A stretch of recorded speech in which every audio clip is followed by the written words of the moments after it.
بسم الله الرحمن الرحیم. د یو واقعه د آینسټاین او د عصر د عربي په پښتو کې یو متل دی، وایي هغه ځای مه ګروه چې نه ګرېږي.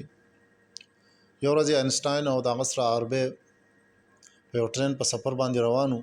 څه ځای پورې چې تللي، آینسټاین د عربي ته ویلي چې ستا سفر هم په اوږدو دی، زما هم په اوږدو دی، راځه چې یو داسې ګیم وکړو د یو بل نه سوالونه او جوابونه وکړو.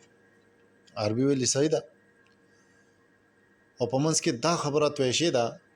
آینسټاین ورته ویلي زه به ستا نه تپوس کوم، که تا جواب راکړو خو صحیح خبره ده، که جواب دې رانه کو ته به مالا $15 راکوې.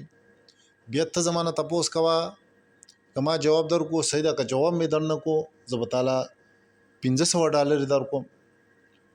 وایي صحیح ده، دواړو په دې خبره باندې عمل درآمد شوی دی.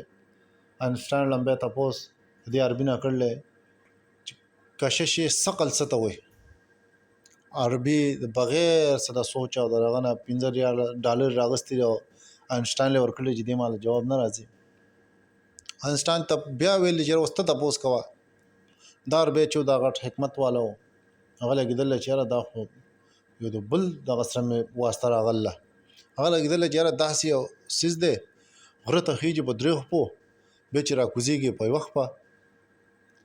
آینسټاین لګېدل د جیب نه $1500 راغستي دي، دې عربي له ورکړلې چې یاره ماله د دې جواب نه راځي. بیا ورته ویلې زه ته اوس ووایه چې دا څه شی دی. دا عربي لګېدل بیا $15 جیب نه راغستي آینسټاین له ورکړلې چې یاره ماله هم د دې جواب نه راځي. نو د خبرې مقصد دا دی چې آینسټاین یو غټ ساینسدان تیر شوی دی، بل طرف ته عربي و، عام دیهاتي و، خو د هغه سره حکمت و. هغه په دې ټایم کې د حکمت نه کار واغست، نو $490 یې وګټلې. آینسټاین د 20وې صدۍ یو ډېر غټ ساینسدان تیر شوی دی، خو په دې ټایم کې هغه په خپل قابلیت باندې اعتبار وکړو، نو $490 چې دی هغه پای کې خراب شو.